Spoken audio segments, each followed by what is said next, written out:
الحمد لله رب العالمين والصلاة والسلام على سيد المرسلين وخاتم النبيين سيدنا وحبيبنا محمد وعلى آله وصحبه أجمعين ومن تبعهم بإحسان إلى يوم الدين. با سلام و درود خدمت شما بینندگان عزیز، هر جا که هستید براتون بهترین آرزوها رو میکنم. امیدوارم که لحظاتون پر از خیر و برکت باشه. این روزها در مورد قربانی لازم هست صحبت بکنیم. یکی از شعائر دینی که به پاداشتن اون تعظیم شعائر دین هست و اهمیت دادن به اون از جمله احیای سنت پیامبر علیه السلام هست. امری که از پیامبران گذشته هم به ما رسیده است و برمیگردد به زندگی ابراهیم و اسماعیل. بحث قربانی بحث بسیار مهمی هست، در این حال شعیره بسیار با اهمیتی هست، از اون جهت که انسان آماده می شود اون رو که دارد رو تقدیم کند در راه خدا. احکام قربانی و شرایط اون رو و هر چیزی که مرتبط به این شعیره بزرگ هست رو امروز در این برنامه مورد بحث و بررسی قرار میدهیم. مهمان گرامی برنامه جناب دکتر محمد عبدالرشید عباد هستند. السلام در خدمت. علیکم السلام. با بینندگان سلام علیکم، بفرمایید تا شروع کنیم. بسم الله الرحمن الرحیم. الحمد لله رب العالمین والصلاة والسلام على رسوله الأمين سيدنا ونبينا ومولانا محمد وعلى آله وأصحابه والتابعين ومن تبعهم بإحسان إلى يوم الدين. اما بعد بنده هم خدمت شما و سایر بینندگان عزیز و محترم عرض ادب و سلام دارم. السلام علیکم و رحمت الله و برکاته. خیلی جالب هست اگر نگاه میکنیم به عبادات در اسلام، انواع و تنوع اونها، از نماز و بعد روزه و بعد میاد زکات و بعد حج و بعد هم قربانی در ضمن حج و خارج از حج هم. برای اونایی که حج نرفتن، برای عموم مردم قربانی کردن یکی از شعائر دینی هست. و این تنوعی که از یک عبادت روزانه‌ای که انجام میدیم، عبادت روزه رو که امتناع از خوردن و آشامیدن و بعد عبادت زکات دفع مال، این تنوع که میاد در جای خودش هم قربانی یک زیبایی خاص و یک شعیره جالب و قشنگ و زیبا و در عین حال هم تقدیم مال هست، هم مساعدت فقرا و هم تسلیم امر خدا شدن. من اشاره کردم به بعضی از مسائلش، ولی قبل از هر چیزی قربانی چیه؟ اولا این از لطف الهی است حقیقتا نسبت به بندگانش که با این که یک شیئی رو عبادت قرار میده، اما در اهدافهایی که در اون گنجانده شده حقیقتا یک نوع همکاری، همدلی، کمک به همدیگر و اینکه دیگران رو با شما مشارکت داشته باشن در اون خوشی‌هایی که شما دارید، در اون خوشی‌هایی به هر حال پیش میاد. این یکی از راهکارهایی است که اسلام قرار داده به عنوان عبادت تا اینکه به هر حال دوستی، برادری، همبستگی بیشتر در جامعه مشخص بشه و دیده بشه. یا جهتی بگیم ارتباط عبادت با وضعیت اجتماعی هست. اسمت مردم، یعنی بله. تأثیر اجتماعی عبادت. احسنت. چون در اصل عبادت مطرحه. بله، اصل اونه. میگم که خدمت کنم یک کارها رو در چارچوب عبادت اون رو این اهداف رو دنبال داره، اما خداوند این رو به عنوان یک عبادت تا اینکه فاعل احساس تقرب الی الله داشته باشه و بکنه حقیقت کاری که داره میکنه. دین رو جدای از جامعه ندونیم یا عبادت رو خاص صوم و عبادتگاه ندونیم، بلکه عبادت مرتبط به جامعه هست. اونجا حتی در مورد نماز ویل للمصلین که میفرماید یکی از خصائص اونهایی که میگن وای بر اون نمازگزارانی که اطعام مسکین نمیدن. بله، فرواده همینه، به فقیر و مسکین کمک نمیکنن و تا اینکه فکر نشه که فقط این عبادت محض عبادت بدنی تنهاست و فقط شخصی است. نه، بله. از جمله عباداتی که هست همچنان که شما اشاره فرمودید جناب استاد درباره قربانی هست. قربانی عبارت از اینه که یک حیوانی که از حیوانات چارگانه، از شتر و گاو و گوسفند و بز، یکی از اینها رو در ایام مشخص شده‌ای که عید قربان باشه و 3 روز بعد از عید، این ایام تشریق، مجموعاً 4 روز، مجموعاً 4 روز اون رو به قصد تقرب الی الله، به قصد این که یک عبادت هست، یک مشروعیت داره، این رو ذبح میکنن. این عمل قربانی است که طبعا در غیر این عمل اگر بخوایم در غیر از این روزها انجام بدیم دیگه اسم قربانی به خودش همراه نداره و نمیگیره. بله، میتونه اسم صدقه باشه، صدقه باشه، باشه، هر اسم دیگری درش بله.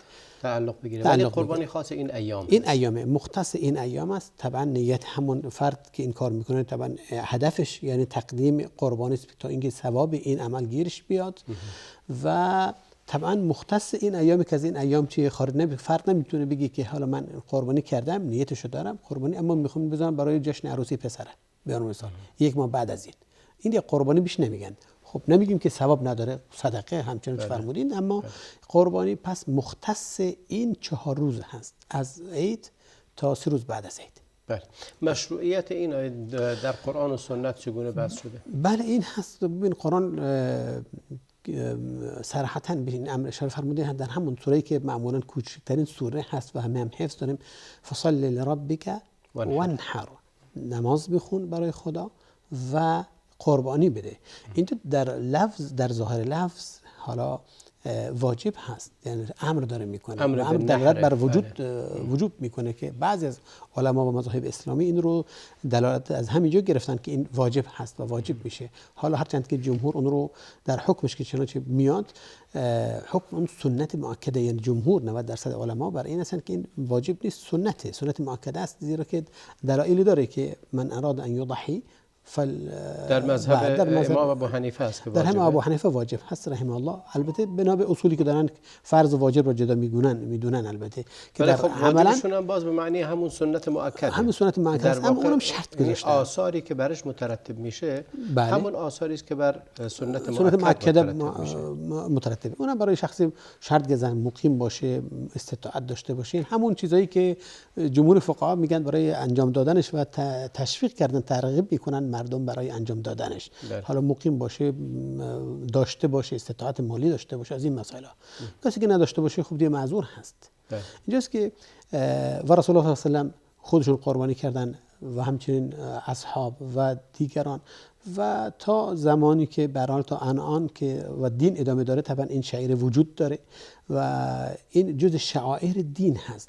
والبدن جعلناها لكم من شعائر الله. بله. البدن طبعا حالا شتر هست یا انواع شتر هست یا این که هر حیوانی که بهیمة الانعام هست. والبدن یعنی چاک شده. خب یعنی چاک و آمادش کردن، اصطلاحی از بدن گرفتنش هست. یعنی از همینجا گرفته و این معناش شاید هم نزدیکتر باشه به مقاصد آیه و دین که همه حیوانات رو شامل میشه، نه تنها شتر. بله همه حیواناتی که جایز هستند در این امر و این جزء شعائر الله. بله و عمل این طبعا افرادی رو که علاماتش اینه ذلك ومن يعظم شعائر الله فانها من تقوى القلوب و این جزء به حساب شعائر الله است که هر کسی این رو انجام بده یا اون رو تعظیم کنه، اون رو به عنوان یک عبادت بهش نگاه کنه، همین امر دلالت بر تقوا داشتن اون فرد هست، این که قلبش قلبی متقی هست. و این توصیفی است که خداوند برای افرادی که عمل میکنن به این شعائر داره اونها رو چگونه توصیف میکنه که جزء تقوا به حساب میاره براشون. من یعظم شعائر الله فانها من تقوى القلوب. بله و انجام دادنش یعنی تعظیم کردنش. جالب‌تری هم که باز در بحث قربانی هست لن ینال الله لحومها ولا دماؤها ولكن یناله التقوى منکم. بله یعنی اصل اینه که اون چیزی که انجام میدید خب طبعا به خدا به الله متعال ضرر و زیانی نمیرسونه، فایده هم نمیرسونه، ولی اما این چیه؟ اون چیزی که به خدا میرسه عمل کرد شما میپذیره. بله تقوای شماست. اون چیزی شما رو نزدیک میکنه. بله و این از آثار تقواست دیگه. ببین تسلیم شدن و تواضع داشتن و تعظیم یک اوامر کردن. ببین و من یعظم شعائر الله یعنی کسانی که به اوامر الهی، به دستورات شریعت، به قانون شریعت و اسلام داره احترام میگذاره، یعنی پایبند هست. بله. خب نه تنها اینکه پایبند احترام نیست که احترام چیز نیست، عملاً باید اثبات بشه. بله این فرموده که من تقوى القلوب هست. یعنی اصلا تعظیم کردن به معنی این نیست که کرنش کنه کسی، بلکه این تسلیمش میشه. اون کسی که پایبندش هست یعنی در واقع تعظیم کرده این قوانین رو. بله. در مورد اشاره فرمودید که رسول الله علیه السلام خودشون قربانی کردند و صحابه هم قربانی کردند. روایت دیگری در این باب وجود داره یا همین چند روایت که اشاره فرمودید؟ ببینید روایت زیاد هست. در روایتی است که ما عمل بنی آدم من عمل افضل من احراق الدماء. یعنی فی بنی هذه آدم الایام. در فعل ایام بله. یعنی هیچ عملی بهتر از قربانی کردن در این ایام در روز عید هیچ عملی بهتر از این نیست. بهتر از این نیست. بله. یعنی افضل اعمال در این ایام قربانی کردن. از رسول الله سوال شد که یا رسول الله این قربانی چیه؟ گفت سنت ابیکم ابراهیم. گفت ما لنا. گفت پس ما چی گیرمون میاد؟ رسول الله فرمودند که و فی کل شعرة حسنه. در هر موی تار موی اینا. گفتم خب اگر گوسفند باشه صوف و فی صوف و فی کل شعرة صوف فی صوف الحسنه. بله. و در هر از اینا چیه؟ قربانی وجود داره. و باز یعنی اجر و ثوابی که قربانی داره به اندازه هر تار موی از این حیوان اجر برای شما نوشته میشه. رسول الله صلی الله علیه و سلم میاد به حضرت فاطمه بعشر امثالها. باز رسول الله صلی الله علیه و سلم میاد به حضرت فاطمه میگه که یا فاطمه قومی بلند شو برو به قربانی که برات انجام میدن اونجا رو ببین، حضور پیدا کن. همراه قطره خونی که این به هر حال چکیده میشه از این گناهان شما شسته بشه. گناهانی که تا به حال انجام دادن صغائر طبعا اون چیزی که نیاز به توبه نداره به هر حال چیه؟ شسته میشه گناهانت. ببین این از فضایل قربانی هست.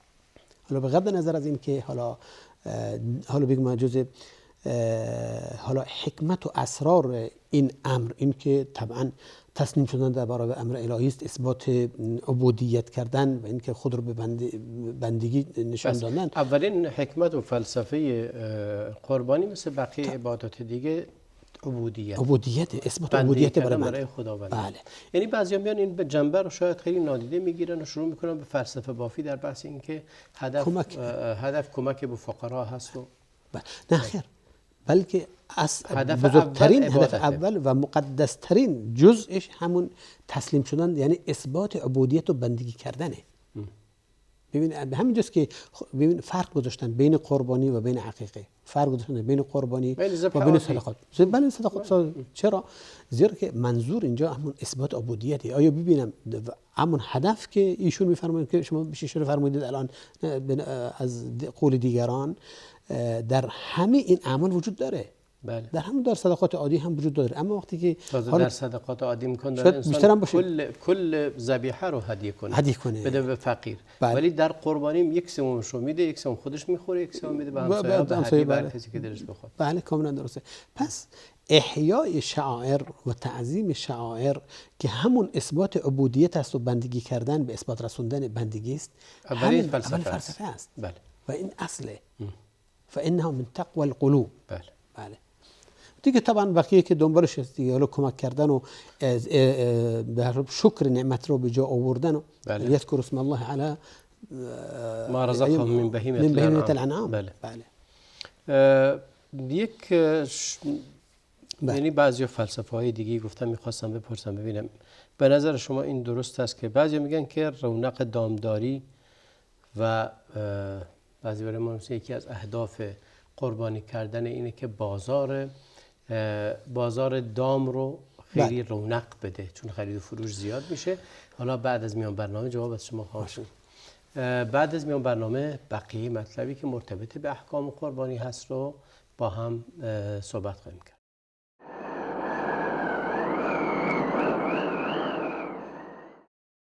با سلامی دوباره خدمت شما بینندگان عزیز.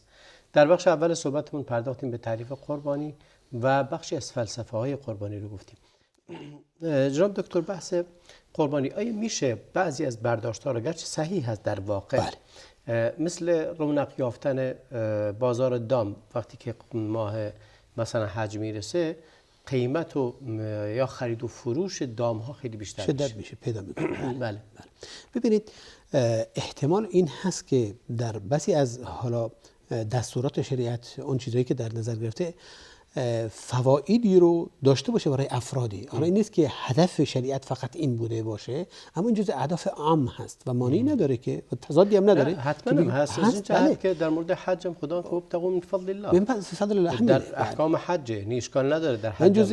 این جزء همون به حساب خواسته هایی است یا بگیم که نعمت هایی است که خداوند قرار داده که افراد در اینجا چی ازش استفاده ببرند. طبعا وابتغوا ولا جناح علیکم ان تبتغوا فضلا من ربکم. بله. اینجا به صورت فضلا آورده، به صورت نکره. هر چیزی احتمال داره در دنیوی باشه، احتمال اخروی هم باشه. غالبا فضل مقصود تجارته. حالا معنی نداره، به هر حال پس عام هست. بله. یعنی ما تنها در این خلاصه نمی‌گیم بخاطر همین فرم جناحی درش نیست، یعنی هیچ حرجی بر شما نیست که بله در تجارتی حجتون رو که انجام دادید بعدش هم تجارت مزور تجارت هم باشید. بله. و این جزء اهداف عامه است که درش وجود داره. بله بسیار جالب. خب حکم قربانی رو هم فرمودید که سنت مؤکد از نزد جمهور فقها و نزد امام ابو حنیفه واجبه، ولی هر دو تقریبا به یک معناست با توجه به شروطی که برای قربانی کردن میگذارند. زیاد در خیلی از دوستان و خصوصا از مذهب احناف تماس میگیرن و حتی در برنامه تلویزیونی که داشتیم و داریم باز تماس میگیرن که من ندارم، مقروض هستم، دین دارم. حقیقتش حالا به من گفتن واجبه، آیا این انجام بدم، چه کار کنم؟ بعد گفتن اگه انجام ندی این کد فلان. این سوالات زیاد پیش میاد خصوصا در نسبت به در مذهب امام ابو حنیفه رحمه الله احناف که فکر میکنن حالا اگر ندن مثل این که یا نداشته باشن آیا ما قرض کنیم؟ گفتم در اصل میگیم که نه، این به هر حال بنا به رأی جمهور سنت مؤکده است که کسی که داره این انجام بده. اینطور نیست که بر خودشو حتی اگرم انجام نده گناهی مرتکب نشده نزد جمهور. نزد جمهور گرچه بعضی از اقوال هست از اهل علم، مثلا از جمله از امام شافعی که میگه اجازه نمیدم به کسی، یعنی این اجازه رو نمیدم، این رخصت رو نمیدم کسی اون رو ترک کنه. بله وجود شعائر الله سنت هم هست. بله وجود شعائر الله است دیگه. بله. بسیار جالب. به همین از همینجاست که حالا شاید بعدا هم واقع بشه سوالاتتون البته بیاد استاد که علما اجازه ندادن که کسی بره گوشت بخره و به عنوان حالا قربانی به کنه. این سوالی بود که من می‌خواستم بپرسم، چون در اول تعریفتون فرمودید اینه که ذبح کردن ذبح کردن حیوانی از 4 حیوان معروفی که گاو، گوسفند، گاو و شتر و گوسفند و بز.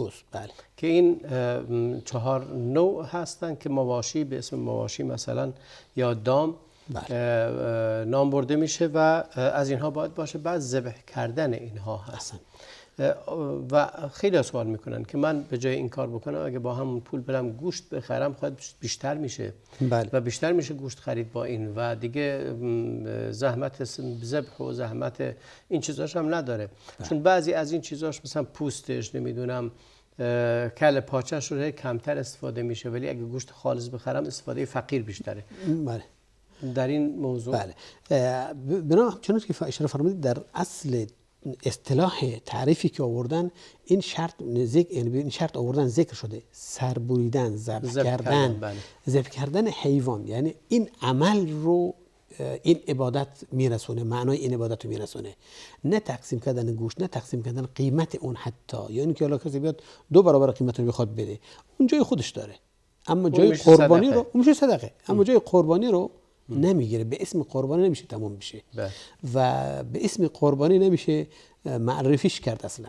خب بلکه عمل قربانی همون سر بریدن و حتی علما و فقها بر این استاد که در سر بریدن حیوان انسان خودش میبایسته بره سر حیوان رو ببره، سنت اینه، یعنی خودش عمل. ببینید عبادت معمولا انسان خودش انجام میده، هر عبادتی باشه اصلا اینه که خودش یعنی مباشرتا خودش از دست خودش بر بیاد. هر چیزی که باشه، نماز خوندن خودت انجام میدی، روزه گرفتن خودت انجام میشی، صدقه دادن خودت بهتره که انجام بدی، زکاتت خودت باید بری به هر حال تحویل فقیر و فقرا بدی، این اولویت داره. همچنین قربانی سر بریدن حیوان که شما خودتون میبایست این کارو بکنید.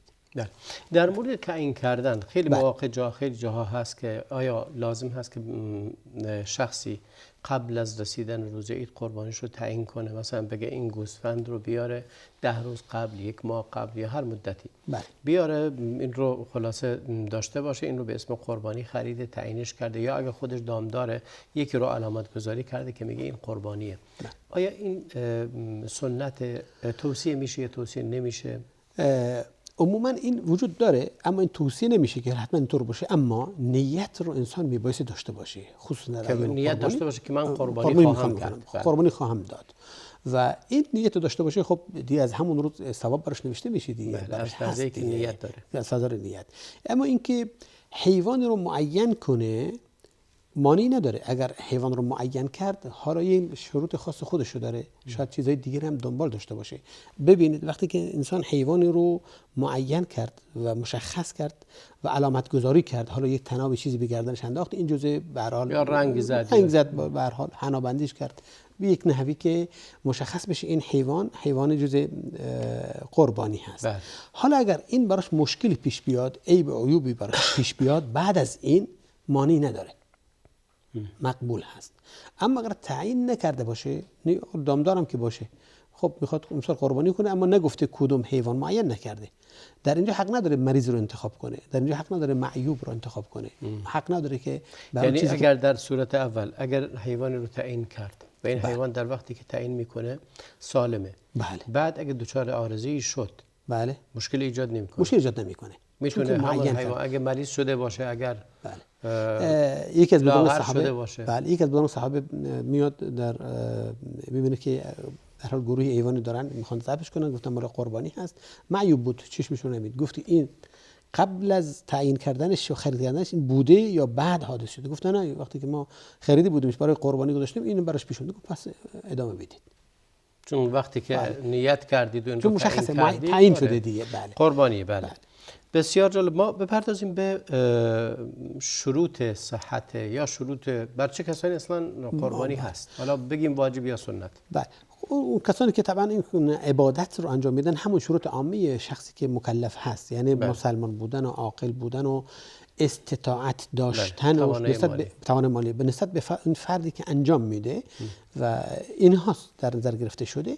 و نسبت به شرط صحت در حیوان، این که این فقط در همون 4 حیوانات هست که شما ذکر کردین استاد، یعنی شتر، گاو، گوسفند و بز هست که طبعا نمیشه حیوان دیگری نمیشه، حتی حیوان کوهی هم که باشه، یعنی صحرای صید کرده باشه، همون گوسفند حالا بری به قول خودمون، نه اهلیش، خب حیوانات وحشیش رو آورده باشه گرفته بخوره، بز کوهی مثلا درست صحیح نیست، بلکه حیوانات اهلی اون چیزایی که هست در مصطلح یا حیوانات پرندگان دیگری یا حیوانات دیگری رو نمیشه جایگزین این کرد. و همچنین سنش معین باشه. قبل از اینکه پردازیم به بحث سن و بعض شرایط دیگه، این بعضی از عادات هست یا بعضی از اعتقادات هست، بخواستم به این اشاره کنید. بعضیا چنین معتقدن که اگر قربانی ندن، مثل این که حالا طرف امکان داره که نماز رو مرتب نخونه و روزش رو مرتب نگیره، ولی قربانی که رسید فکر میکنه اگه قربانی نده بلای نازل میشه برش. یا فرض میکنه مثلا نماز سنت نمیخونه ولی در مورد قربانی این گونه نیست. یا روزه سنت نمیگیره، در مورد قربانی این گونه نیست. این تفاوت آیا اصلا، چون خیلی من تماس گرفتن به برنامه چیزایی رو مطرح کردن که میگه نداریم، طرف میگه بیکاره، از لحاظ مالی مقروضه، وضعیت مالش خیلی بده، ولی میگه باید قربانی بکنم. چون اعتقاد داره که مثل اینکه دینش ناقصه. این شاید برگرفته باشه از همون اعتقاد نظر که فرد وقتی که بیماری داره، مشکلی داره یا چیزی براش پیش اومده باشه، بلایی اومده باشه، نظر میکنه برای دفع بلا. برای دفع تفکرش اینه که با نظر کردن خداوند این مشکل رو براش چیکار میکنه؟ برطرف میکنه. در صورتی که رسول الله فرمود میفرماد که بلکه این صدقه هم، یعنی کسی که نیت داشته باشه، نظر انما یخرج من مال بخیل او کما قال صلی الله علیه و سلم، این بخلا هستن که این تصمیم رو میگیرن، میره شرط بندی میکنن در مورد خدا، به شرط عبادت میکنن و الا انسان معمولا اول در راه خدا میده، بعد از خدا چیزی میخواد. نه اینکه شرط کنه به خدا اگر شما این کار کرده برای من، اول شما این کار کرده، من برات این کار میکنم، مگر خداوند نیازمند من و توئه. بلکه اصلا این تفکر کاملا لا اساس هست در شریعت. قربانی جزء فضائل اعمال هست، که من و شما برای این که حرص داشته باشیم بر اجر و ثواب بیشتر، حالا چیکار کنیم؟ این شعائر رو باید اجر احیا ثوابی کنیم. داره، اجر ثواب زیادی داره. ولی اگر انسان نداشته باشه واجب نیست، هیچ نقصی در دینش نیست. شاید خوندن 2 رکعت نماز در دل شب اجرش بیشتر از خیلی بیشتر از این باشه. ما باید اهتمام بدیم به اون عباداتی که واقعا توصیات بیشتری براش شده. خب نظرم یا قربانی یکی از اونها هست که اگر تونستیم انجام میدیم، اگر نتونستیم انجام نمیدیم. یک استاد مثلا در همین بار چه بسا افراد ندارند اما اجر گیرشون بیاد. یعنی ببین اگر شما نیت این داشته باشید و در پی این باشین که مشکلات اقتصادی تو تموم کنید، کنار بزنید تا بتونید این رو به هر حال فراهم کنید و این نیت رو دارید، در پی این هستین اما نمیتونید، ببین این اجر گیرش میاد، براش نوشته میشه ان شاء الله. در مورد شرایط داشتیم صحبت می‌کردیم. اولا فرمودید که یکی از این 4 حیوان باشه. بله. عمرش مشخص باشه. یعنی شتر حتما 5 ساله باشه، کمتر نباشه، کمتر از 5 سال نباشه، گاو کمتر از 2 سال نباشه، بوز از علما از جمهور بر 1 سال هستن، 1 سال کمتر نباشه، یعنی بیشتر باشه اشکال نداره. و هم گوسفند 6 ماه هم اجازه دارن، ولی کمتر از 6 ماه کمتر نباشه بلکه بیشتر باشه اشکال نداره. بله. ولی در مذهب شافعی 1 سال گفتن. بله. نزد جمهور حداقل 6 ماه و نزد شافعی چون خیلی هستن که میپرسن مثلا من گوسفند دارم یا من بز دارم، بر اینه میگه من بز دارم، تفکرشون بر اینه که گوسفند دادن فقط در قربانی گوسفنده. نه، چنین چیزی نیست. گوسفند هست، بز هست، حالا نر باشه ماده باشه، نرش بهتره اولاتره اما مادهش هم قبول هست. یه خانواده روستایی مثلا حالا 5 تا 6 نر و ماده بودنش تاثیر داره درش؟ نه، افضل نر بودنه. افضل اون که چاق بیشتر گوشت داشته باشه و رنگش حتی سفید باشه، اختیار هست. به هر حال همه اینا شرایطی هستن که قشنگ بودن، هر چیزی که زیبا بودن و افضل بودن و یعنی خودت بیشتر میپسندیش. آره، مثل یک چیزی که داری چیزی رو تقدیم میکنی. بهترین هدیه انسان بهترین نوع رو انتخاب میکنه. از لحاظ عیب هایی که مانع از قربانی بشه، از شروطش اینه که حیوان سالم باشه. یعنی چشم، یعنی کور نباشه که مشخص باشه، لنگ نباشه که مشخص باشه، ضعیف نباشه که ضعفش مشخص باشه یا نتونه اصلا راه بره. خب مریض نباشه، بین و ظاهری نداشته باشه. این شروطی است که در حیوانات حتما میبایستی رعایت بشه. اما شخص مطالب هست اون چیزی که داره. خدمت عرض کردم هر کسی اون چیزی که داره تو بعضی از نقص‌های کوچیکی مثلا بعضی از جاها عادت برای اینکه حیوانات خودشون رو بشناسن، وقتی گله مشترک دارن هر کسی مهر خودش رو میزنه روی این حیوانی، روی گوشش یا روی شاخش مثلا، شاخه جایی علامتی میزنه. آیا این علامت ها مانع ایجاد نمیکنه؟ شکسته بودن شاخ مانعی نیست. مانعی نداره.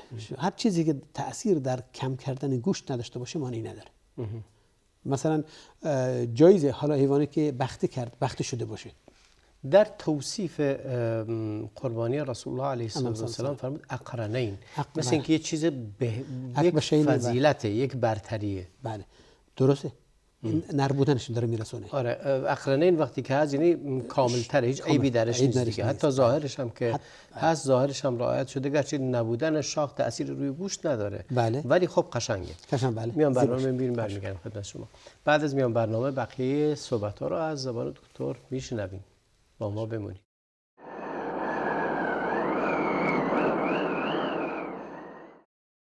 با سلامی دوباره خدمت شما بینندگان عزیز. در بحث احکام قربانی هستیم.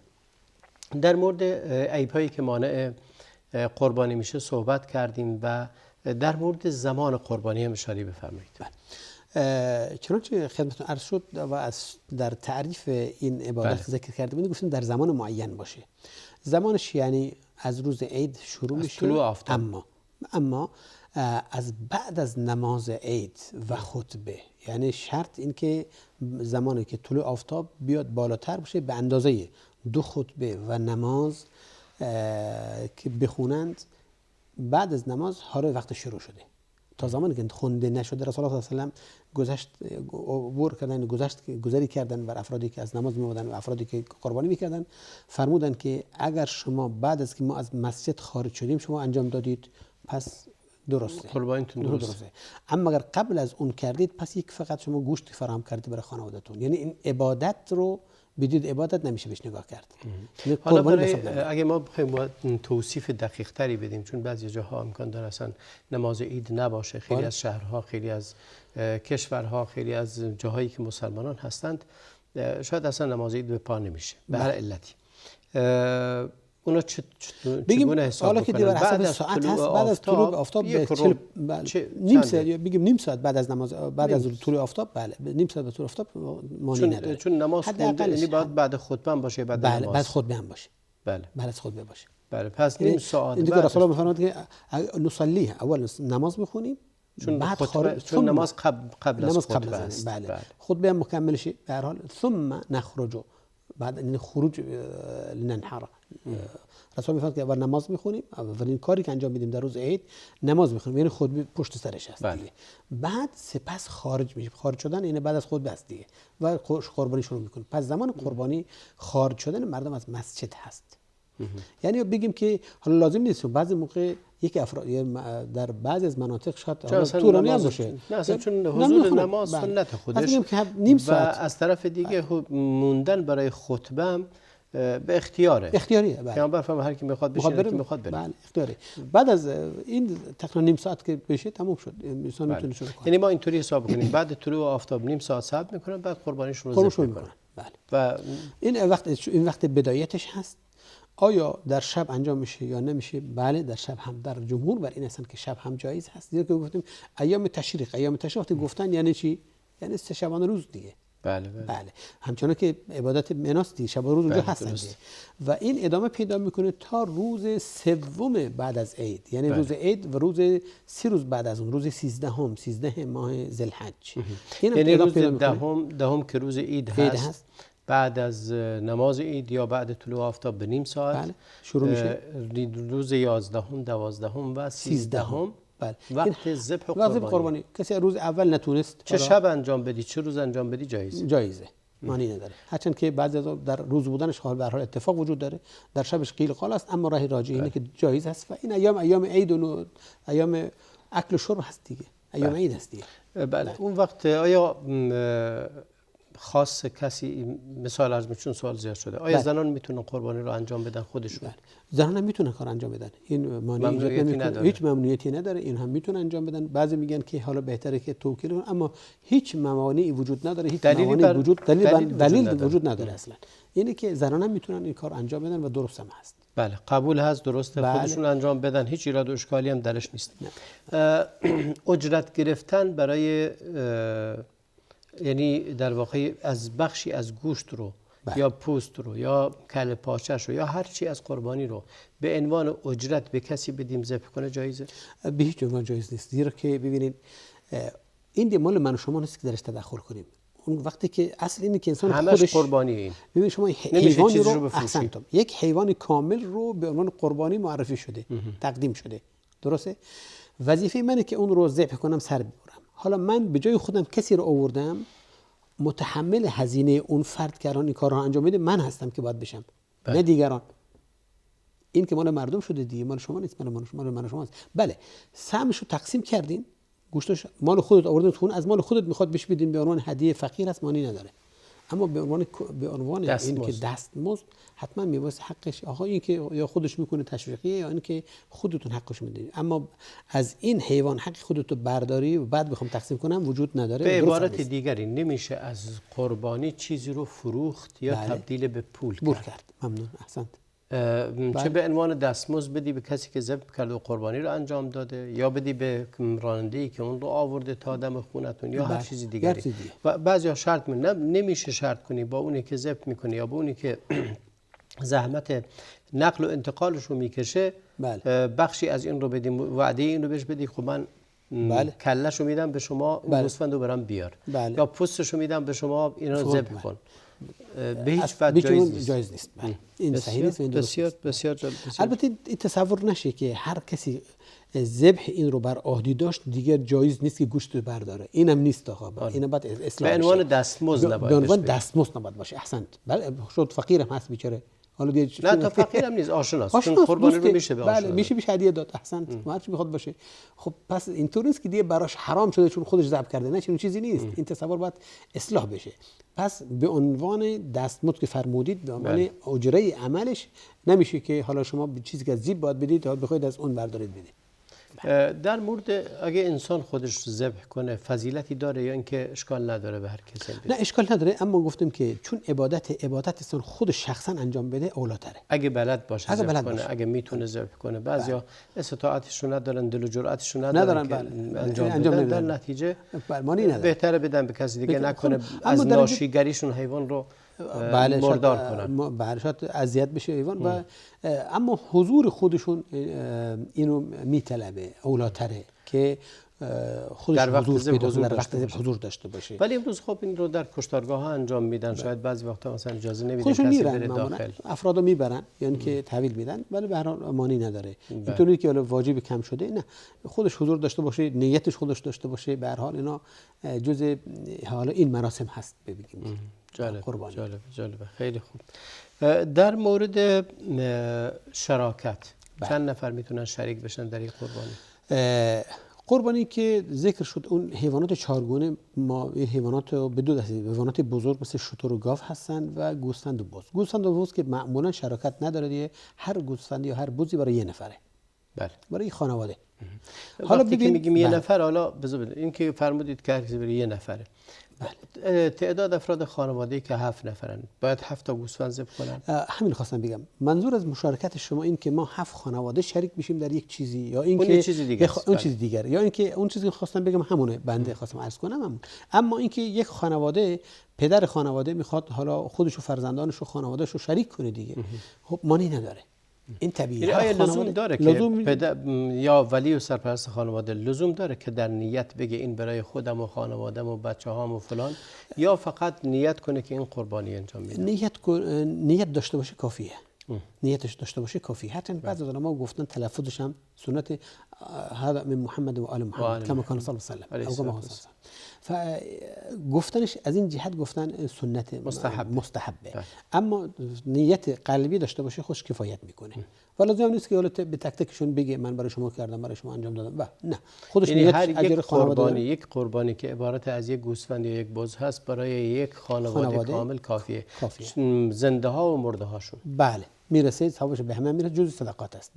اما گاو و شتر اینها 7 سهم در نظر گرفته. این اسلام اون به عنوان 7 سهم به اندازه 7 گوسفند یا 7 بز. بله به حساب میاد. پس 7 به حساب 7 خانواده یا 7 نفر که قربانی دارن میتونن با هم یک شتر بگیرن یا یک گاو بگیرن و قربانی کنن. و این صحیح هست و نزد جمهور گوشتش رو تقسیم میکنن، هر کسی سهم خودش رو میبره، از سهم خودش برای همسایه‌هاش، برای فقرا. نحوی بله اشاره جالبی فرمودید استاد. نحوی توزیع گوشتش هم طبعا این ببینید ما قربانی به دو نوع داریم. اگر یا اینکه همون تطوع که هست که حکم عام داره، تطوع هست. بله. نظر نیست. خب این میتونه خودش گوشتش برداره. یک سومش گفتن که یک سومش برای خودش، یک سومش برای هدیه دادن به افرادی که حالا فقیر نیستن، به همسایه و یک سومش هم برای فقیر و فقرا که حالا مستحقن. حتی علما گفتن که اگر تقسیمم نکنه همش خودش برداره بازم درسته. ببین قربانی رو انجام داده، همش تقسیم کنم خب دی اجر برده طبعا. این از این جهت. اما اگر قربانی نذر باشه، کسی نذر کرده باشه واسه خودش که میخواد قربانی کنه، نذر کرده یعنی بر خودش واجب کرده. گفته من نذر کردم که امسال قربانی رو انجام بدم. بله. این بر حسب نذرش. اگر در نذر بود که توزیع کنه دیگه خودش حق برداشتن نداره، باید همشو بده به فقیر فقرا. تمام. ولی اگه نیتش این نبوده، فقط مقصودش از این که نذر کنه، مقصودش اینه که تأکید کنه امسال قربانی سنت رو انجام بده، بهمانی نداره. بر حسب نیتش. حتی میخواد قربانی میخوام بکنم نذر، اما نصفش به مردم میدم، نصفش برای خودم، مانی نداره. بسیار جایزه. اما بهتره که انسان نذر کنه. اصلا لزومی نداره. شما نیت دارید. بله. حالا خدای نخواسته، خدای اون روز ایام قربانی برسه شما مشکلی براتون پیش اومد که نتونستید این کارو بکنید. بله. خود نظرم کردید. خب این میمونه، در ذمت میمونه. پس این کار بهتره که انسان این کارو نکنه. آن چیزی که خداوند قرار داده، دین شریعت برای شما آسان قرار داده، شما هم طبق اون برید پیش دیگه، تمام شد. بعضیا میگن که نمیدونم، فکر کنم در بعضی از مذاهب هست که میگن باید همه قربانی رو باید به فقرا بدید و خودتون اجازه خوردن هیچی ندارید. بعضیا میگن که اجازه خوردن جگر و کله پاچ و چیزای اینجوری رو میگن اجازه داری، بقیه رو اجازه نداری.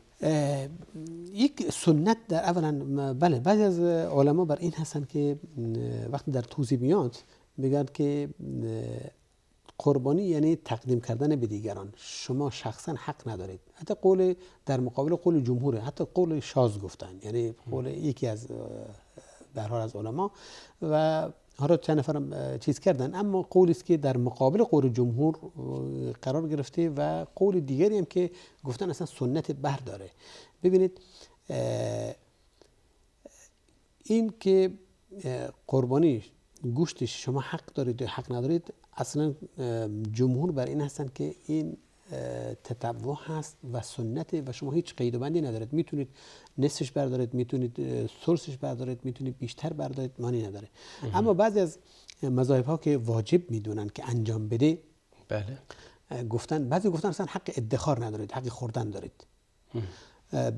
در روز عید وقتی که خدا میفهمد فصل لربک وانحر، یعنی اول نماز بخون بعد قربانی بخواد، از همینجا گفتن که انسان بهتره که در نماز عید قربان از منزل چیزی نخوره، بره نمازش برگرده قربانی کنه، اولین چیزی که میخونه از قربانیش باشه و چیز جایی هم که خیلی زود میپزه همون جگرشه که سریعتر به همین گفتن که اینجا سنتی که این خودش بخوره. بله بله. بسیار اختصاص دادن اموات به قربانی. بعضی میگن که من هر سال برای مثلا پدرم، هر سال برای مادرم قربانی میکنم. بله. آیا اولا وجه مشروعیت این موضوع، دوما آیا لازم هست این کارو بکنیم و آیا اگر این کارو نکنیم قربانی که برای خودمون انجام میدیم اونها رو هم شامل میشه یا نه؟ ببینید انسان چنانچه اشاره فرمودید همین مبحث قسمت اخیر صحبتتون باید این صورت باشه که انسان وقتی کاری میکنه، صدقه میخواد بده، عموما اون نیت کنه که به اونها هم برسه، به امواتش هم برسه. اما این که مختص اموات همیشه باشه، کسی دیگه رو شریک نکنه، چون چیزی اولا وارد نشده بجز همون احادیث عام در صدقات. بله. که صدقه برای مادرش که فوت کرده رسول الله گفت مانی نداره، حج کردن مانی نداره. بله. عموما اما این که مختص باشه برای یک میت و دیگران نباشه، به هر حال دلیل قوی به این صورت نداره، دلیل به این صورت نداره. چون که از کاری رو پیامبر نکرده، مثلا برای ام المؤمنین خدیجه نکرده، برای حمزه نکرده، برای فرزنداش نکرده که فوت کردن، اختصاص به هیچ میتی نداده. همون قربانی رو فرموده برای محمد و آل محمد که شامل احیا و اموات هم میشه. ما یک دقیقه بیشتر وقت نداریم. آداب خاصی است که نگفته باشیم و اشاره بفرمایید. این مسئله هست که کسانی که میخوان قربانی بدن، فرد، حالا در حدیث ام سلمه که کسی میخواد قربانی بده دیگه وقتی نیت کرد دیگه از مو و پوستش، از ناخنش اینا نگیره، ناخنشو نمیگیره، موهاش کوتاه نمیکنه، از فقط ناخن و مو هست، چیز دیگری نیست. از اول ذوالحج، از اول ذوالحج شروع میشه، از زمان تا زمان قربانی. آیا این واجب هست یا نه؟ ببینید این مذاهب بر دو گونه هستن، مذاهب اسلامی بر دو گونه هستن. جمهور بر سنت و مستحب بودن این امر هست که انسان در ظاهر خودش رو همانند حجاج کنه، اما واجب نیست و گناه هم نداره. اما امام مذهب حنابله بر این هستن که امام احمد که این واجبه برای افراد و بازم بر این است که گناه نداره. بله. بسیار متشکرم از حضورتون جناب دکتر محمد عبدالرشید ایواش و از شما بینندگان عزیز که تا این لحظه با ما بودید. بسیار متشکرم. خدا را میخوانم که به همه ما توفیق عبادت خالصانه را عنایت بفرمایید. صلی الله و بارک علی نبینا محمد و علی آله و صحبه اجمعین.